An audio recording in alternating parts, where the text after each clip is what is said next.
ये है अमित शाह, जिन्हें भारतीय राजनीति का चाणक्य कहा जाता है। आपने एयर स्ट्राइक का विरोध किया इसलिए जीते, जिन्हें राजनीति का सबसे बड़ा रणनीतिज्ञकार माना जाता है। अभी वो हमला करते हैं, मगर सवाल ये है कि इन्होंने 5 से 11 के बीच में 27 जघन्य हमले किए, 1000 के करीब लोग मारे गए।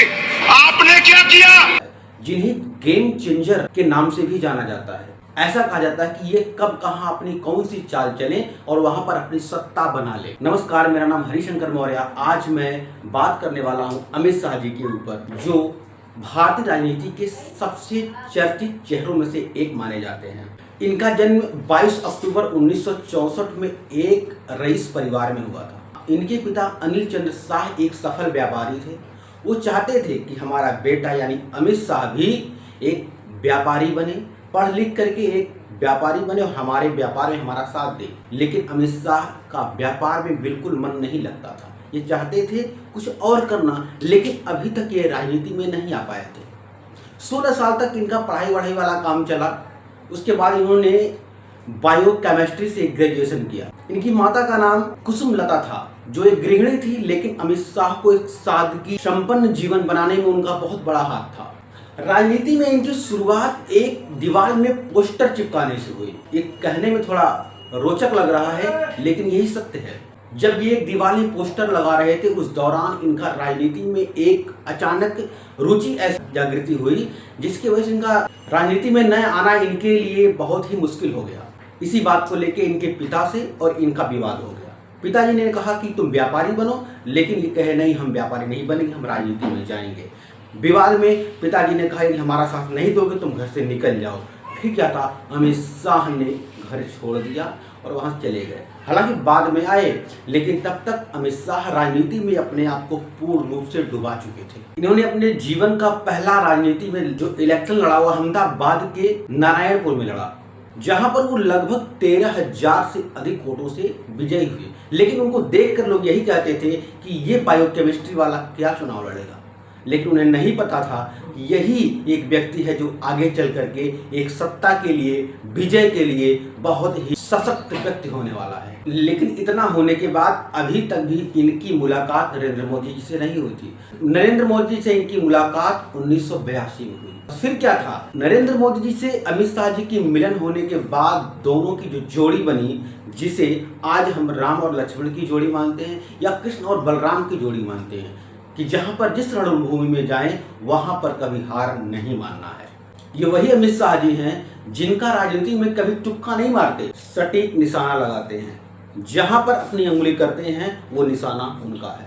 उसके बाद उन्होंने अपने जीवन का पहला चुनाव 1989 में अहमदाबाद के नारायणपुर में लड़ा। वहां पर वो लगभग 13,000 से अधिक वोटों से विजयी हुए। बस फिर क्या था, उनके लिए ये जीत दूध में घी के समान काम किया, सोने पर सुहागा का काम किया। उसके बाद इन्होंने 1999 में अहमदाबाद के सरकारी बैंक के अधिकारी बने। अमित शाह मोदी के बारे में सभी लोग जानते हैं, इनका शरीर 2 है लेकिन माइंड 1 है। इनका अटूट विश्वास एक दूसरे के ऊपर बहुत ज्यादा है। यहाँ तक कि अमित शाह ने अपने जीवन में कभी भी नरेंद्र मोदी के सामने अपनी चमक दिखाने की कोशिश नहीं करी। मोदी और अमित शाह के जीवन में कई बार ऐसे मौके आए जहां पर मोदी को भी घेराबंदी किया गया, वहां पर अमित शाह ने सपोर्ट किया। कई बार ऐसा मौका हुआ कि जहां पर अमित शाह को घेराबंदी किया, मोदी ने भरपूर सपोर्ट किया। अमित शाह ही ऐसे व्यक्ति हैं जो मोदी के कमरे में रात भर रह सकते हैं, इनके अलावा किसी को परमिशन नहीं है। इतना ही नहीं, अमित शाह अधिक चर्चा में तब आए जब धारा 370 को हटाया गया। धारा 370 को हटाने में अमित शाह का भरपूर योगदान था। इनके ही दम पर, जहां पर लोग सोचना बंद करते थे कि इसके आगे कुछ हो नहीं सकता है, जिस धारा को लोग ये सोचते थे कि ये हमेशा के लिए बना ही रहेगा, जो धारा 370 में जो भी कंडीशंस थी अप्लाई इंडिया में होती रहेगी, लेकिन उस कंडीशंस को खत्म करने के लिए, यानी धारा 370 को खत्म करने के लिए अमित शाह जी का पूरा योगदान रहा है। और तभी से अमित शाह अपने पूरे चर्चा में आ गए, उनको पूरा चाणक्य ही कहा जाने लगा। लेकिन अभी इसके पहले जो कुछ भी हो चुका है वो ठीक है, लेकिन अभी के समय में क्या है कि अब 2029 के बाद भारत के प्रधानमंत्री नरेंद्र मोदी नहीं रहेंगे। अब किसी और को चुना जाना होगा, तो उस समय क्या अमित शाह को भारत का प्रधानमंत्री चुना जाएगा, दावेदार रहेंगे या फिर कोई और रहेगा? ये बड़ा सवाल है। लेकिन समस्या ये भी है कि लोग ये कहते हैं कि अमित शाह केवल गेम चेंजर के रूप में देखे जाते हैं।